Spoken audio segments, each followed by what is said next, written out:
எல்லாருக்கும் காலை வணக்கம். மதிய நேரத்தில் காலை வணக்கம் சொல்கிறவங்க எல்லாமே ஒரு மாதிரியாக தான் இருப்பாங்க. அதாவது ப்ரொஃபஷ்னல் அப்படின்றது நமக்கு தெரிஞ்ச ப்ரொஃபஷ்னல் எது அப்படின்னா டீச்சர் சொல்லுவோம். நம்ம டீச்சர் ப்ரொஃபஷ்னல் சார். அப்புறம் டாக்டர் சொல்லுவோம். நம்ம வாயில் அதிகமாக வர்றது கரெக்டாக doctor professional sir, lawyer professional sir, கரெக்டா இல்லையா? அப்புறம் ஆடிட்டர் ப்ரொஃபஷனல் சார், கரெக்டா? Company employee sir professional sir, அவரோட ப்ரொஃபஷனல், கரெக்டா இல்லையா? அப்படிதானே சொல்லிட்டு இருக்கோம். அவர் ப்ரொஃபஷனலா என்ன சார் பண்றாரு, ரைட்? ஸோ என்னோட ப்ரொஃபஷனல் என்ன அப்படின்னு பார்த்தீங்கன்னா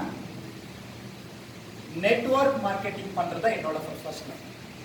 நெட்வொர்க் மார்க்கெட்டிங்னா என்ன சார் அப்படின்னா, ஒண்ணுமே தெரியாத ஒரு பர்சனை உலகத்தை படிக்க வச்சு, தன்னைத்தானே படிக்க வச்சு, இந்த சமுதாயத்துல இப்ப இருக்கிற 21st செஞ்சுரியில நம்ம எப்படி சக்சஸ் ஆகணும் அப்படிங்கறத சொல்லி கொடுக்கிற ப்ரொஃபஷனல் நான் பண்ணிட்டு இருக்கேன். இப்போ ஒரு சின்ன எக்ஸாம்பிள் உங்களுக்கு நான் சொல்லிடுறேன். ஒரு டீச்சர் மேக்ஸி என்ன சொல்லுவாரு, நீ படிச்சு நல்ல ஒரு டாக்டர் ஆயிடணும்பா, நீ நல்ல ஒரு வக்கீல் ஆயிடணும்பா. இது வரைக்கும் எனக்கு தெரிஞ்ச மாதிரி எந்த டீச்சரும் நீ படிச்சு என்ன மாதிரி ஒரு நல்ல டீச்சரா வரணும்னு சொல்லி நான் கேள்விப்பட்டது நீங்க யாராச்சும் கேள்விப்பட்டிருக்கீங்களா? இல்ல, கிடையாது. இது வரைக்கும் அப்படி ஒரு வக்கீல நான் பார்க்கல. அசிஸ்டன்ட் பெட்டா तुम जैसे भी करके நீ எப்படியாச்சும் என்னவாச்சும் பண்ணி நீ என்ன மாதிரி ஒரு பெரிய லாயர் ஆகணும்னு சொல்லி கேள்விப்பட்டிருக்கீங்களா? நான் கேள்விப்பட்டேன். ஆனா இந்த உலகத்துல direct selling is also professional. அது நமக்கு தெரியல. நமக்கு தெரிஞ்சதெல்லாம் டைரக்ட் செல்லிங் அப்படின்னா ஆள் பிடிக்கிற வேலை, ஏமாத்துற வேலை. இது மட்டும் தான் நமக்கு தெரிஞ்ச ஒரு விஷயம். ஆனா இந்த உலகத்துல ஒரே ஒரு ப்ரொஃபஷனல் மட்டும்தான் நீயும் என்ன மாதிரி ஆகணும், நீயும் என்ன மாதிரி பர்சனாலிட்டி டெவலப் பண்ணணும், நீயும் என்ன மாதிரி ஸ்டேஜ் குவாலிட்டி இம்ப்ரூவ் பண்ணணும், நீயும் என்ன மாதிரி இன்கம் பண்ணணும், நீயும் என்ன மாதிரி வரணும்னு சொல்ற ஒரே ப்ரொஃபஷனல் இருக்குதுன்னா இந்த உலகத்துல அது நெட்வொர்க் மார்க்கெட்டிங் ப்ரொஃபஷனல் மட்டும்தான். வேற எந்த ப்ரொஃபஷனலும்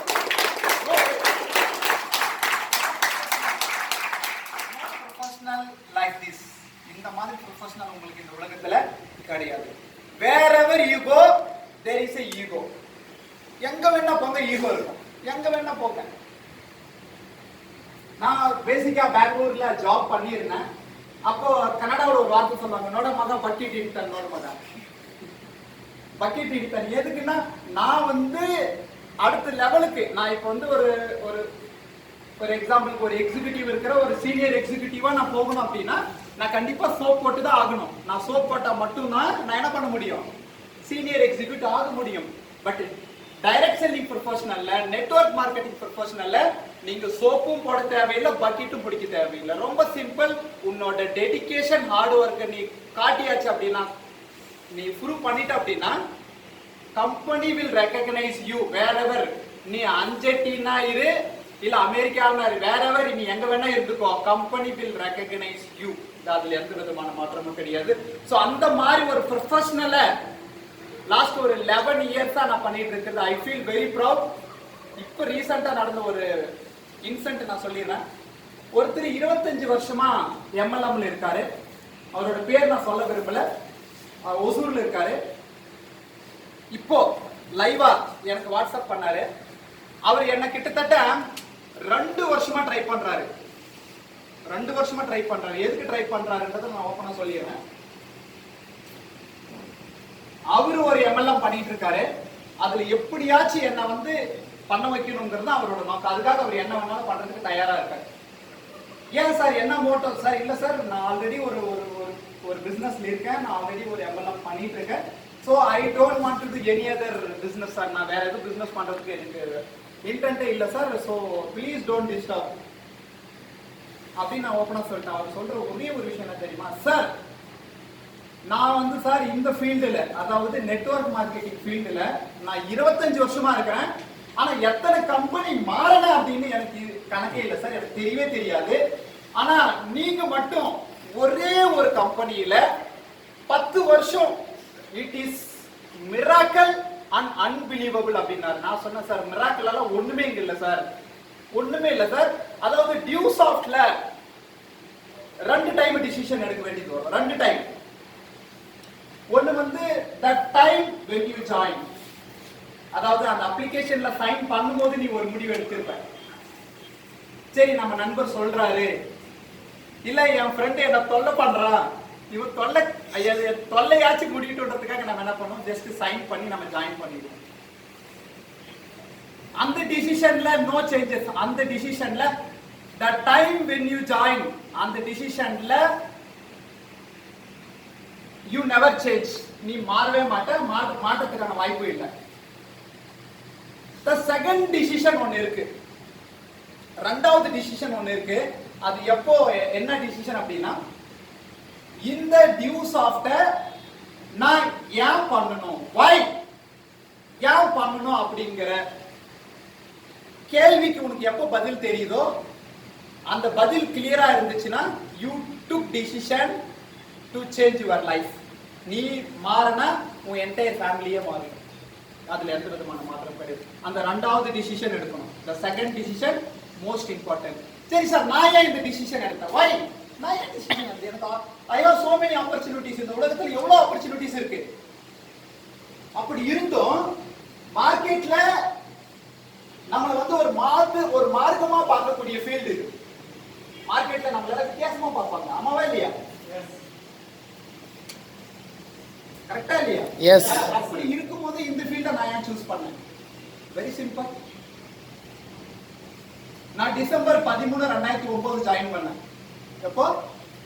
டிசம்பர் 13, 2009 நான் ஜாயின் பண்ணேன். ஜாயின் பண்ணி 6 மாசம் நான் ஒண்ணுமே பண்ணல. பிகாஸ் ஒண்ணுமே தெரியாது, ஒண்ணுமே பண்ணல, ஒண்ணுமே தெரியாது. அதாவது சவுத் இந்தியாவிலே டியூ சாஃப்ட் அப்படிங்கிற ஒரு ஆப்பர்ச்சுனிட்டி இல்லவே இல்லை. 6 மாசம் ஒண்ணுமே பண்ணல. ஜாப்ல கமிட்டட்.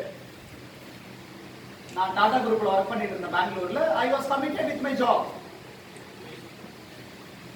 அப்போ பேசிக்கா ஒரு 2-3 லாங்குவேஜ் பேசுவேன், இப்போ 5. அப்போ ஒரு 3 வரைக்கும் பேசிட்டு இருந்தேன், தத்துக்கா நேற்று. அப்புறம் நான் யோசிச்சேன், நான் ஒரு 6 மாசம் ஒர்க் பண்றேன். பட் அதே சைக்கிள் தான். 7ஆம் தேதியா பாக்கெட் ஃபுல்லா இருக்கும். எவ்வளவு இருக்கு? ஒரு 7000 ரூபாய் இருக்கும், அவ்வளவுதான். 20ஆம் தேதியா ட்ரை ಮಗ ಒಂದು 500 ರೂಪಾಯಿ ಇದ್ರೆ ಕೊಡು ಮಗ, ಮನೇಲಿ ಏನೋ ಅರ್ಜೆಂಟಾಗಿ ಕೇಳಿದ್ದಾರೆ, ಒಂದು 500 ರೂಪಾಯಿ ಕೊಡು ಮಗ, ನಾನು ಸ್ಯಾಲ್ರಿ ಬಂದ ತಕ್ಷಣ ಕೊಟ್ಬಿಡ್ತೀನಿ. அடுத்து 7ஆம் தேதி வரதுக்குள்ள 7000 ரூபாய் சேலரி வருமா, 3000 ரூபாய் கம்மி ஆயிட்டு பாருங்க. மீதி 4000 ரூபாய் தான் நிற்கும். அது ரூம் ரெண்ட் கொடுக்கணும், ஓகேவா? சாப்பாடு செலவு பார்க்கணும், போறது வர்றது. இடையில அப்பப்போ அட்லீஸ்ட் ஒரு பேக்கரிக்காச்சும் போயிட்டு ஏதோ பப்ஸ் கிப்ஸ், நானும் மனுஷன் தானே, ஒரு பானிபூரி, கரெக்டா இல்லையா? போயிட்டு இருந்தது. அப்ப நான் யோசிச்சேன், நான் என்னோட பேர் சக்கரபாணி, எங்க அப்பா விவசாயி, எங்க தாத்தா விவசாயி, எங்க தாத்தாவோட அப்பா விவசாயி. அதுக்கு முன்னாடி எனக்கு தெரியல என்ன பண்ணாங்கன்னு. I have no idea. இப்பவும் பூர்வீக லேண்ட் இருக்கு, என் பேர்ல கூட ரெஜிஸ்டர் பண்ணிட்டாங்க. ரெஜிஸ்டர் பண்ணி கூட ஒரு 6 மாசம் ஆகுது. ஸோ அது வந்து தாத்தாவோட சொத்து, அதை விட்டுருங்க, ரெஜிஸ்டர் பண்ணிட்டாங்க. பட் நான் ஒரே ஒரு விஷயம் நான் புரிஞ்சுட்டேன், எங்க அப்பா விவசாயம் இருந்தாரு, பட் சாப்பாட்டுக்கு எந்த பிரச்சனையும் இல்லை. இப்போ வரைக்கும் தேங்க்ஸ் டு காட் எங்களுக்கு இது வரைக்கும் எங்க பரம்பரையிலேயே சாப்பாட்டுக்கு எந்த பிரச்சனையும் இல்லை. ஏன்னா அதுக்கு தேவையான நிலம் இருக்கு, தண்ணி வசதி இருக்கு, விவசாயம் பண்றாங்க, சாப்பிட்டுக்கிறாங்க. ஆனா பணம்னு வரும்போது கண்ணு அப்படியே சும்மா இந்த முரண்டு பார்க்காத முண்டக்கு கண்ணி அம்மான்ற மாதிரி கண்ணு உருட்டுவாங்க, கண்ணு உருட்டுவாங்க. பைசான்னு எப்பெல்லாம் பைசா பேச்சு வீட்டுல எடுப்பாங்களோ அப்போவெல்லாம் ஏதாச்சும் ஒரு ஆர்குமெண்ட் டிஸ்கஷன் தான் போகுமே தவிர அந்த பைசான்றது கடைசி வரைக்கும் கண்ணுல பார்க்கவே முடியாது. அப்ப நான் யோசிச்சேன், அப்ப நம்ம இதே ஊர்ல இருந்தோம்னா நிம்மதியா 3 வேளை நல்லா திருப்தியா சாப்பிட்டுக்கிட்டு காடு மேடு சுத்திக்கிட்டு இருக்கலாம். ஆனா ஏதாச்சும் ஒரு எமர்ஜென்சி, ஒரு பணம்னு வேணும்னும் போது அடுத்தவங்களை கையேந்தி தான் ஆகணுங்கிறது எனக்கு சின்ன வயசுல மைண்ட் செட் ஆயிடுச்சு. அப்ப டு ஜெனரேட் மணி, அப்ப பைசா சம்பாதிக்கணும்னா வீட்டை விட்டு வெளியே போனாதான் பைசா சம்பாதிக்க முடியுங்கிறது எனக்கு புரிஞ்சிடுச்சு. அப்படி புரிஞ்சு 6 வருஷம் நானும் வேலை பண்ணேன். நான் 16 மணி நேரம் 18 மணி நேரம் நான் ஒர்க் பண்ணியிருக்கிறேன். அப்போ வேலை பண்ணதுக்கு அப்புறமாவும் அந்த பைசாவை வந்து தக்க வைக்க முடியல. அப்ப 6 வருஷம் வேலை செஞ்சு நம்ம கிட்ட பைசா தங்கல. சரி, இந்த டியூ சாப்பிட்டு ஒரு 6 மாசம் பண்ணிதான் பார்க்கலாம். வேலையே செய்யாம இந்த டியூ சாப்பிட்டு ஒரு 6 மாசம் செஞ்சுதான் பார்க்கலாம். ஆனா லக்கு இல்லைன்னா மறுபடியும் இருக்கவே இருக்குது. நமக்கு ஏதோ ஒரு கம்பெனி கேட்கறாங்க ஏதோ ஒரு கம்பெனி இல்லாம போயிட்டு சொல்லி டிசிஷன் எடுத்து நான் பண்ண ஆரம்பிச்சேன். அப்ப மார்க்கெட்ல வரேன். எனக்கு ரொம்ப லிஸ்ட் அதிகம். பிகாஸ் நான் வந்து ஹோசூர், பெங்களூர், கோயம்புத்தூர், திருப்பூர், அப்புறம் ஈரோடு, சேலம், இந்த மாதிரி 6 வருஷத்துல ஒரு மேஜர் ஒரு 7-8 சிட்டில நான் ஒர்க் பண்ணதுனால எனக்கு ஐ ஹாவ் மெனி கான்டாக்ட்ஸ். நான் பேசிக்காவே 300 லிஸ்ட் நான் பில்ட் பண்ணேன். 300 லிஸ்ட் பில்ட் பண்ணி இப்ப எக்ஸாம்பிளுக்கு யாராச்சும் ஒரு 9 சேல் லீவ் யாரும் ஒருத்தர் வர முடியுமா மேல? 9 சேல் சார், நான் வந்து டியூ சாப்ட்ல 2 பேமெண்ட் வாங்கியிருக்கேன் சார். 2 பேமெண்ட் யாராச்சும் வரீங்களா? வாங்க உங்க பேர் சார்? வாங்க. மூர்த்தி மனோகர். ஓகே சார், நீங்க எவ்வளவு லிஸ்ட் போட்டீங்க? 80 லிஸ்ட் போட்டேன் சார். 80 லிஸ்ட் போட்டீங்க. சரி சார், ஓகே. எவ்வளவு பிளான் கொடுத்தீங்க அவுட் ஆஃப் 80? ஒரு 52 தான். 52. எவ்வளவு அட்மிஷன் வந்துச்சு? ஒரு 5. ஓப்பனா சொல்லுங்க பரவாயில்ல. ஒரு 7 அட்மிஷன். 7 அட்மிஷன். ஓகே, நல்லா பாருங்க. இவரு 80 லிஸ்ட் போட்டிருக்காரு, 50 பிளான் கொடுத்திருக்காரு, 7 அட்மிஷன் வந்திருக்கு. கரெக்ட்? உங்களுக்கு அப்ப எப்படி ஃபீல் ஆச்சு? அவன் இவ்வளவு லிஸ்ட் போட்டதுமே 7 அட்மிஷன் தான். 7 அட்மிஷன் தான் வந்திருக்கு. ஏசி பிரகாரம் கொஞ்சம் சும்மா வந்து தோணுச்சா இல்லையா? Okay, thank you. தேங்க்யூ. அப்போ நான் என்ன பண்ணேன், என் ஃப்ரெண்ட்ஸ்க்கு எல்லாருக்கும் பிளான் கொடுக்க ஆரம்பிச்சிட்டேன். எப்படியெல்லாம் வருதோ அப்படியெல்லாம் கொடுப்பேன். என்கிட்ட ப்ராப்பர் ஸ்லைடு இருந்தது. ஆனா இது இப்படிதான் கொடுக்கணும்னால எனக்கு தெரியாது. எப்படியெல்லாம் வருதோ அப்படியெல்லாம் நான் கொடுப்பேன். பட் கான்ஃபிடென்ட்டா நான் கொடுத்துட்டு இருந்தேன். அப்ப எல்லாருமே மார்க்கெட்ல சொன்ன விஷயம், இது உன்னால முடியாது, நடக்காது, ஓடிடும், ஏமாத்திடுவாங்க, இது அப்படி, போலீஸ்கார் வருவாங்க, என்னென்ன நெகட்டிவ் சொல்ல முடியுமோ அத்தனையும் சொல்லிட்டாங்க. அப்போ எனக்கு எப்பவுமே ஒரு வில் பவர்ன்றது எனக்கு அதிகமா இருக்கும். வில் பவர் அதிகமா இருக்கும். அப்ப நான் டிசைட் பண்ணேன், 300 லிஸ்ட்ல 250 பிளான் கொடுத்தேன். அவருக்கு 50க்கு 7 அட்மிஷன் வந்திருக்குன்னா எனக்கு 250 பிளானுக்கு எவ்வளவு அட்மிஷன் வந்திருக்கும்? எவ்வளவு வந்திருக்கும்? எவ்வளவு? 50 அட்மிஷன். ஆனா இந்த சக்கரபாணிக்கு ஒரு அட்மிஷன் கூட வரல. அப்பதான் நான் டிசைட் பண்ணேன், நான் டியூஸ் ஆஃப் த கேரியரா பண்ணுவேன். அப்பதான் நான் டிசைட் பண்ணேன்.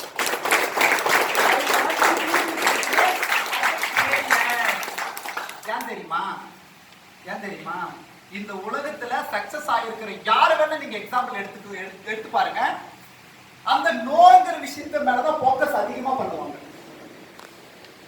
நடக்காது, முடியாது, ஆகாதுன்ற விஷயத்துல யாரு போக்கஸ் அதிகமா பண்றாங்களோ அதுலதான் இன்னைக்கு அத்தனை பேர் சக்சஸ் ஆகிக்கிறாங்க. இது எந்த விதமான மாற்றமும் கிடையாது. ஐ don't want to explain you all the successful person history.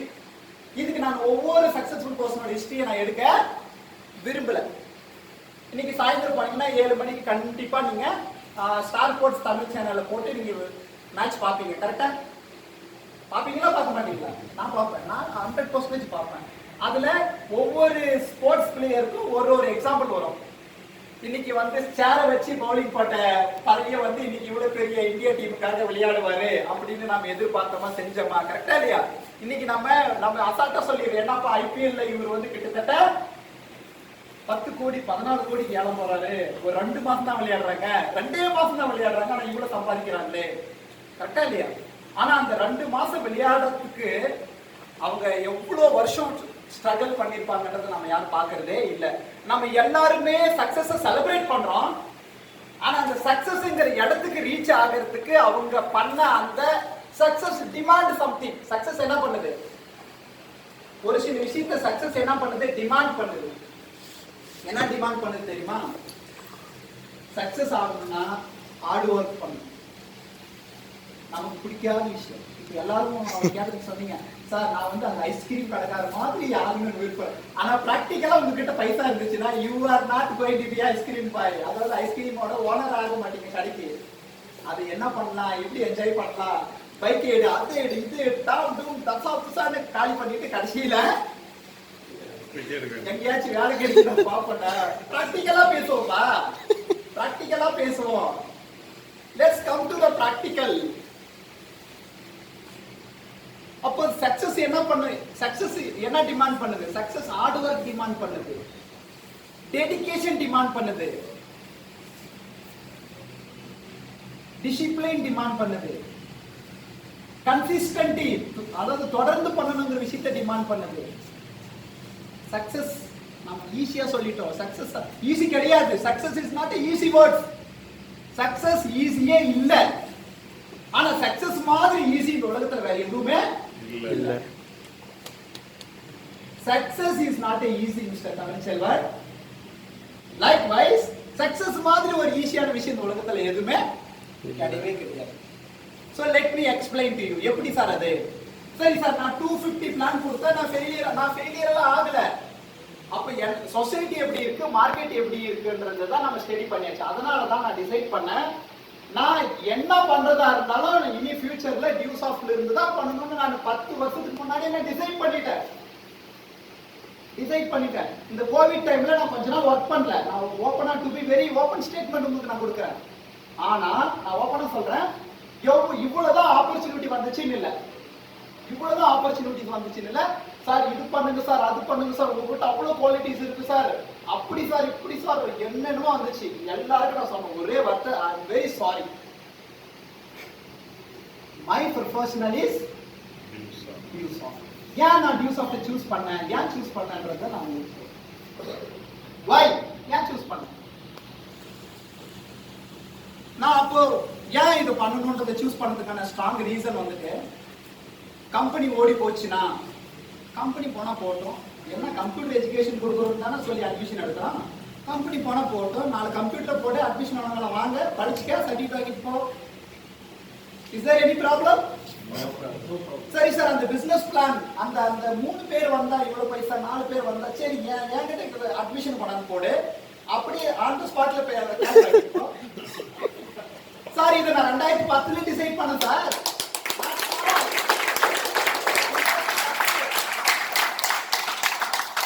Because I know computer, I know to teach.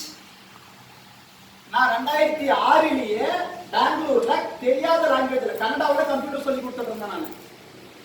அப்ப நம்ம ஊர்ல தமிழ்ல சொல்லி கொடுக்கிறது பெரிய விஷயமா?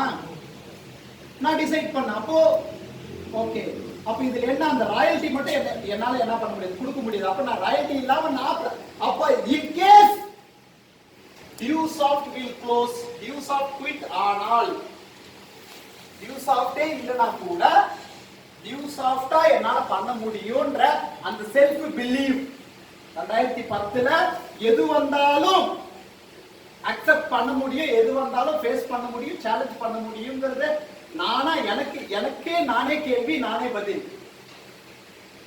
அப்புறம் இன்னொரு ரீசனும் இருந்துச்சு. என்ன ரீசன் இருந்துச்சு அப்படின்னா, அதாவது கிராமத்துல இருந்தா இப்படிதான், அப்ப கிராமத்துல இருந்தா இப்படிதான் அவ்வளவுதானா அப்படிங்கறதெல்லாம் நம்ம ஒரு மாற்று இதா யோசிக்கணுங்கிறதா. இப்ப நான் கார் எடுத்து 5 வருஷம் ஆகுது, ஊருக்கு போன எல்லாரும் கேட்கறது, இன்னும் வச்சிருக்கிறியா காரு, இன்னும் வச்சிருக்கிறியா, டீவெல்லாம் முடிஞ்சிருச்சா? டியூ முடிஞ்சு 1.5 வருஷம் ஆயிடுச்சு. சரி இன்னும் வச்சிருக்கிய, பரவாயில்லையே, எப்படி மேனேஜ் பண்ற? எங்க வீட்டு பின்னாடி வீடே வந்து ஒரு நகைக்கடை வச்சிருக்கிறாங்க, நகைக்கடை வந்து பண்ணிருக்கிறாங்க. அப்புறம் ஒருத்தர் கேஸ் ஏஜென்சி நடத்திட்டு இருக்காங்க. இவங்கெல்லாம் ஸ்கூட்டி வண்டி தான் வச்சுட்டு இருந்தாங்க. சீரியஸா சொல்றேன், நான் 2016ல நான் கார் எடுத்ததுக்கு அப்புறமா தான் இவங்கெல்லாம் காரை வாங்க ஆரம்பிச்சாங்க.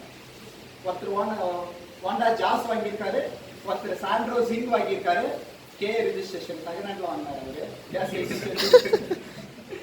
ஸோ இதெல்லாம் நான் ஏன் சொல்றேன் அப்படின்னா, நீங்க எடுக்கிற முடிவு ஏதாச்சும் ஒரு வழியில உங்களோட வாழ்க்கை என்ன பண்ணும், சேஞ்ச். ஆனா நம்ம எல்லாம் நினைக்கிறது என்ன தெரியுமா சார், கொரோனா மட்டும் வராம இருந்திருந்தா சார், கொரோனா மட்டும் வராம இருந்திருந்தா நான் க்ரோன் அம்பாசடரா இருந்திருப்பேன் சார். இல்ல சார், நான் மட்டும் எங்க அப்பா அம்மா வயிற்றுல பிறக்கிறதுக்கு பதிலா நான் ஒரு தோனியோட வயிற்றுல பிறந்திருந்தா இந்நேரத்துக்கு நான் ஒரு பெரிய இன்டர்நேஷனல் பிளேயர் ஆயிருப்பேன் சார். இல்ல சார், நான் அட்லீஸ்ட் டாக்டர் மு கருணாநிதி பையனுக்கு கருணாநிதிக்கு நான் பையனா பிறந்தா இன்னைக்கு நான் தமிழ்நாட்டுல சிஎம் ஆயிருந்திருப்பேன் சார். சொல்றமா இல்லையா, நினைக்கிறோமா இல்லையா? நான் மட்டும் இவங்களுக்கு இதுதான் பிறந்திருந்தா. அதாவது நம்ம எப்பவுமே எதை பத்தி யோசிக்கிறோம் அப்படின்னா டிஃபிகல்ட்டி பத்தி மட்டும்தான் நம்ம ஜாஸ்தி யோசிக்கிறோம். எதை பத்தி ஜாஸ்தி யோசிக்கிறோம்? டிஃபிகல்ட்டியை பத்தி நம்ம ஜாஸ்தி யோசிக்கிறோம். பட் அந்த டிஃபிகல்ட்டிய நம்ம எப்போ பாசிபிலிட்டியா பாக்குறோமோ அப்போதான் நம்ம வாழ்க்கையில சக்சஸ் அடைய முடியும். அப்ப தோனியோட பையனா பிறக்கிறதுனால ஒரு மஜாவும் இல்லை. ஏன்னா தோனியோட அப்பா பேரு எனக்கு இன்னமும் தெரியாது, தெரிஞ்சுக்கணும்ன்ற அவசியமும் இல்லை. ஏன்னா தோனியோட அப்பா ஒண்ணுமே பண்ணல. நான் கருணாநிதி பையனா இருக்கிறத விட நான் கருணாநிதியா இருக்க விரும்புறேன். அதுக்குன்னு என்ன டிஎம்கே பார்ட்டி நினைச்சிடாதீங்க. Politics but current situation I'm telling. அப்ப I want to become a Karunanidhi. அவர் என்ன பண்ணாருன்றதால அது எனக்கு தெரியாது. ஆனா பண்ணதை கரெக்டா பண்ணாரு. சரியா தப்பா அது எனக்கு தெரியாதுப்பா. ஆனா what ever he wants to do he did it correctly. அப்போ நான் சஞ்சீவனா இருக்கணுமா? எங்க அப்பா பேரு சஞ்சீவனா இருக்கணுமா? நான் சக்கரபாணியா இருக்கணுமா? So I want to build my life with myself. அப்ப என் லைஃபை யார் பில்ட் பண்ணுவா? நான் தான் பில்ட் பண்ணுவேன், நான் தான் பில்ட் பண்ணுவேன். அப்போ டிஃபிகல்ட்டியை நம்ம என்ன பண்ணணும்? பாசிபிலிட்டியா நம்ம மாத்தணும். இப்ப தீருபாய் அம்பானியோட அப்பா பேர் யாருக்காவது தெரியுமா? தெரியாது. Nobody knows. யாருக்கு தெரியாது. அப்போ நீங்க வரலாறு படிக்கிறவங்களா இருக்கணுமா, படைக்கிறவங்களா இருக்கணுமா? வரலாறு படைக்கிறவங்களா. யாரா இருக்கணும்? படைக்கிறவங்க. அப்ப வரலாறு படைக்கிறவங்களா இருந்தால் நோ கேட்டுதான் ஆகணும். ஏன்னா தீருபாய் அம்பானி ஒரே ஸ்டோக்ல அகமதாபாத்ல இல்ல உங்களுக்கு குஜராத்ல அப்படியே இவர் வந்து தலைமையில துணி எடுத்துட்டு போன உடனே கடைக்காரங்கெல்லாம் வாங்கலாம் பண்ணல. அவர் ஃபர்ஸ்ட் இருந்தா நீ துணியை வச்சுக்க, நீ வித்துட்டு காசு கூடியான பிசினஸ் பண்ணவர். Hello, it is not that easy. Success அவ்வளவு ஈஸி இல்ல. சக்சஸ் ரொம்ப டஃப். ஆனா தெளிவான முடிவு, தெளிவான விஷயத்தோட நம்ம பண்ணும்போது சக்சஸ்ங்கிறது நம்ம ஈஸியா அடைய முடியும். அப்ப அந்த சப்போஸ் நான் ஒரு பிளான் பண்ண, 2 பிளான் பண்ண, 250 பிளான் பண்ணிட்டு நான் 251வது பிளான் நான் பண்ணாம இருந்திருந்தா ஐ அம் நாட் ஹியர். நான் இங்க இருக்கிறதுக்கான வாய்ப்பே இல்லையே. ஆனா அடுத்து 10 பிளான்ல நான் பிரிவிலேஜ் கம்ப்ளீட் பண்ண தெரியுமா? அடுத்து 10 பிளான் பிரிவிலேஜ். அப்போ அந்த 250 பிளான் நான் என்ன பண்ணிருக்கேன்னா ஐ ஸ்டடிட் பீப்புள். 250 பேரை பார்த்து நான் ஸ்டடி பண்ணிட்டேன். இதுக்கு மேல கேட்கறதுக்கு அவங்க கிட்ட கேள்வியே இருக்காது. ஒருவர் கேள்வி புதுசா கேட்டிருந்தா கூட 250 கேள்வி வந்திருக்குமா? அப்ப 250 பதில் என்கிட்ட இருந்திருக்குமா? இப்ப நான் ஹரிகிருஷ்ணன் சார் பிளான் கொடுக்க போறேன். அதுக்குள்ளதானே கேள்வி கேட்பீங்க. இந்த பதில் வாங்கிக்க, அடுத்த கேள்வியை கேளு, தான் பதில் வாங்கிக்க, அடுத்த கேள்வியா பதில் வாங்கிக்க, அடுத்த கேள்வி பதில். அதாவது இந்த வியூஸ் ஆஃப் ஃபீல்ட் ஒர்க் எப்படி தெரியுமா? ரொம்ப என்ஜாய் பண்ணி பண்ணக்கூடிய ஒர்க் தெரியுமா? இந்த டிவி நிகழ்ச்சியில எல்லாம், கோடீஸ்வரர் நிகழ்ச்சியில ஒரு கேள்விக்கு பதில் சொன்னா 5 லட்சம், அடுத்த கேள்விக்கு போனா 15 லட்சம். அப்படிதாங்க இது. பட் ஆனா அது எந்த அளவுக்கு நீங்க ஃபீல் பண்ணி பண்றீங்கன்னு எனக்கு தெரியல. பட் நான் அப்படிதான் நான் பண்ணிட்டு இருக்கேன், அப்படிதான் நான் பண்ணுவேன். ரெடியா? அப்ப ஃபெயிலியர் அப்படிங்கிறது எல்லாருக்கும் நடக்குதுங்க. சும்மா நான் உங்களுக்கு பிரம்மையெல்லாம் நான் ஏற்படுத்த விரும்பல. யூசாஃப்ட்ல வேலை செஞ்சா ஜெயிக்கலாம், வேலை செய்யலன்னா படிக்கலாம். உங்க பைசா என்னைக்கு வீண் போகவே போகாது. நீங்க பே பண்ற அமௌண்ட்டுக்கு உங்களுக்கு எஜுகேஷன் கேரண்டிங்க. இன்னொரு விஷயம் நான் சொல்லிடுறேன்.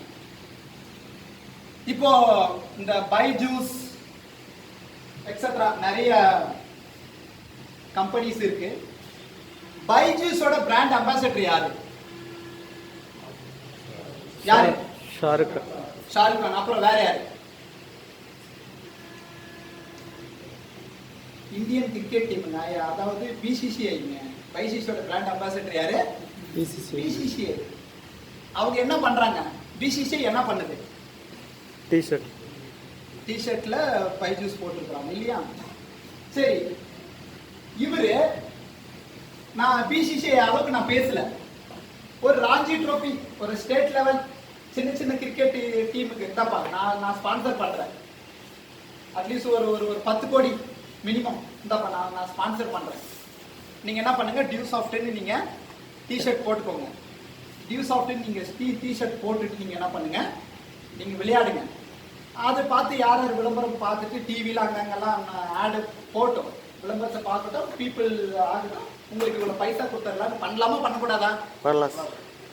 பட் டியூ சாஃப்டோட இன்டென்ட் அது கிடையாது. டியூ சாஃப்ட் என்ன சொல்லுதுன்னா, I don't want to become make successful, become a successful. நான் ஆல்ரெடி சக்சஸ் ஆயிருக்கிற பர்சனை நான் சக்சஸ் ஆக விரும்பல. I want to make a successful people who is really unsuccessful. உண்மையிலேயே யார் வந்து சக்சஸ் ஆகணும்னு வாழ்க்கையில் ஏங்கிட்டு இருக்காங்களோ, சக்சஸ் நோக்கி போயிட்டு இருக்காங்களோ, சக்சஸ் ஆகணும்னு நினைக்கிறாங்களோ, அவங்கள நான் சக்சஸ். இப்போ நான் சொல்றேன், என் முகத்தை வச்சு பைஜூஸ்க்கு பிராண்ட் அம்பாசடர் பண்ண முடியுமா? Not possible. அப்ப நம்மள மாதிரி இருக்கிற ஒரு சாதாரண ஒரு பர்சனை ஒரு சக்சஸ்ஃபுல் பர்சனை ஆக்குறது தான் இந்த நியூ சாஃப்டோட ஒர்க். அதாவது நீங்களும் பிராண்ட் அம்பாசிடர் ஆக முடியும். சாதாரண விஷயம் இல்லைங்க பிராண்ட் அம்பாசிடர்ங்கிறது. It is not a small issue. சின்ன விஷயமே கிடையாது. நீங்களும் ஒரு கம்பெனியோட அம்பாசிடர் ஆக முடியும். அப்படி நீங்க ஆக ரெடியா? Yes sir. உண்மையிலேவா? எஸ். டெஃபினட்டா? எஸ். பேசுறது நானு, டயர்ட் ஆகிட்டு ரைட்.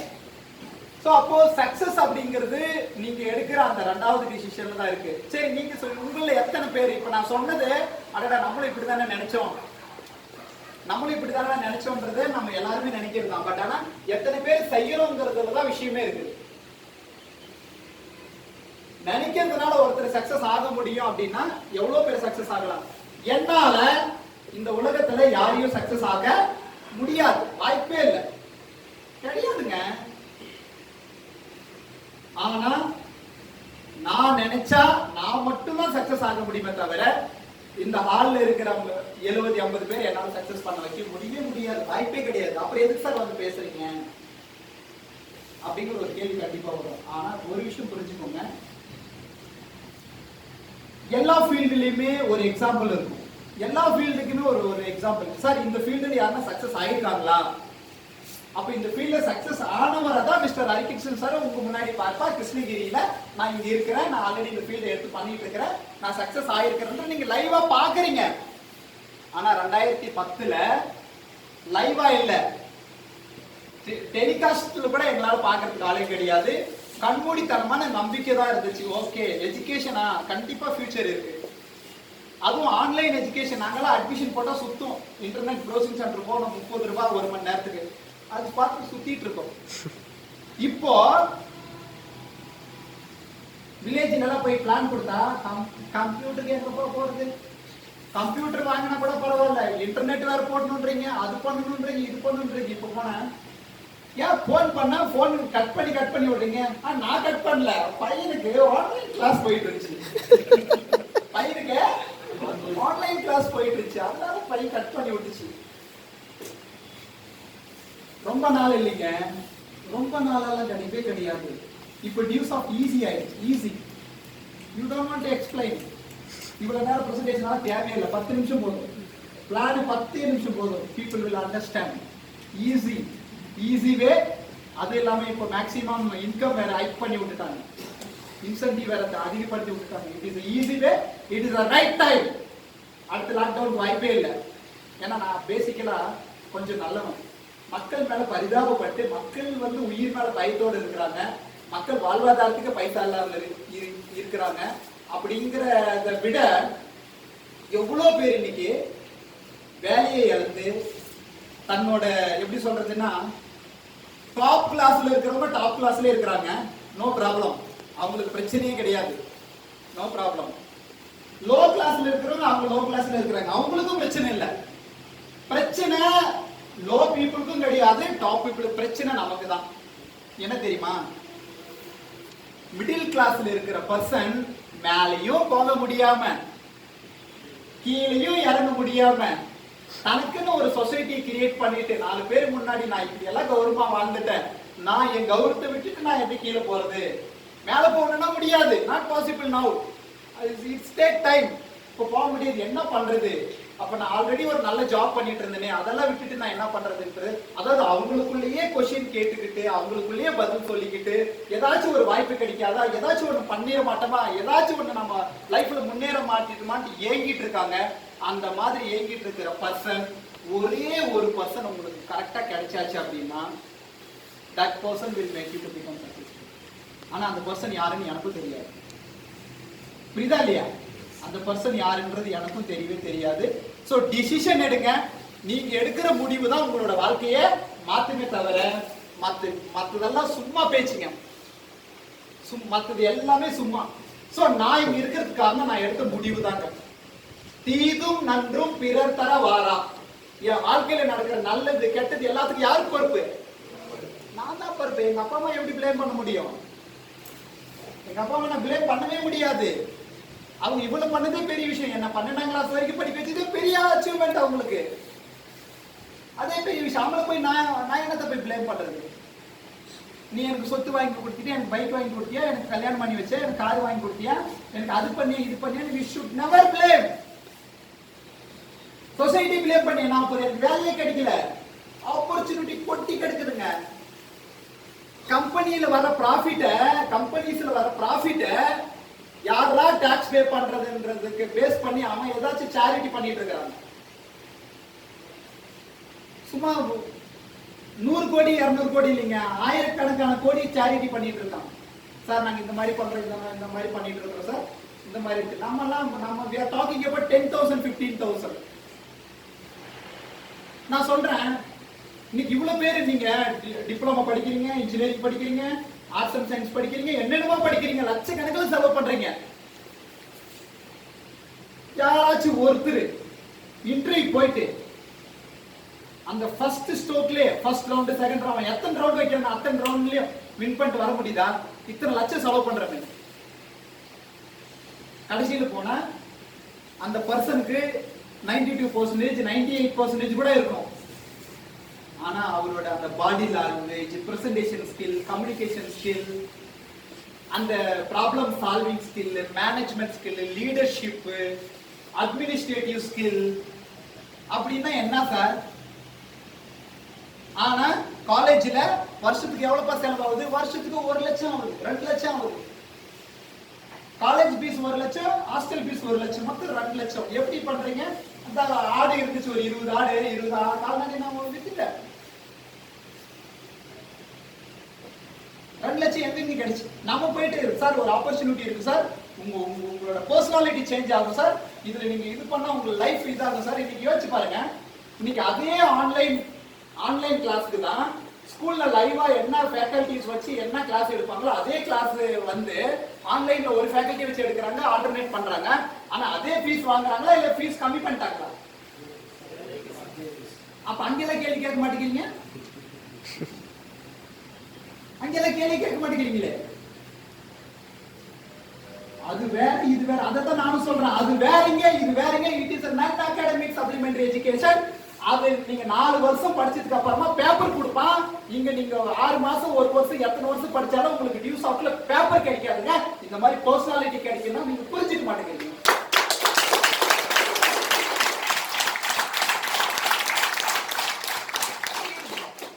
புரிய மாட்டேங்குது. ஏன்னா மைண்ட் செட் ஆகி போச்சு.